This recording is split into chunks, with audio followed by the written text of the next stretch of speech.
ஒரு குழந்தை ஊனமா பிறந்துருச்சுங்கிறதுக்காக எந்த தாயும் தான் குழந்தைய தூக்கி போட்டுறது இல்லைங்க. அந்த மாதிரிதான் என் காதலையும் ஒரு சின்ன ஊனம். பார்க்க முடியும், சேர முடியாது, பழக முடியும், வாழ முடியாது. அதுக்காக என் காதல் நான் தூக்கி போட்டுற மாட்டேன்.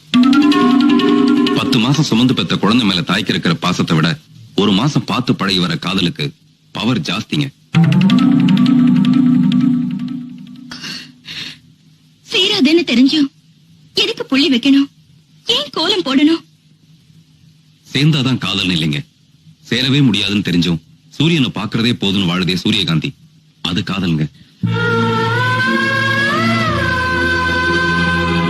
சேர்ந்து வாழ்ந்தாதான் காதல் இல்லைங்க. சேர முடியாம பிரிஞ்சு போனாலும் காதல் காதல் தாங்க. I love you. நான் உன்னை விரும்புறேன், நீ என்ன விரும்புறியாங்கிறது கேட்டு வாங்குற காதல். I love you. நான் உன்னை விரும்புறேன், நான் உன்னை விரும்பிக்கிட்டே இருப்பேன்.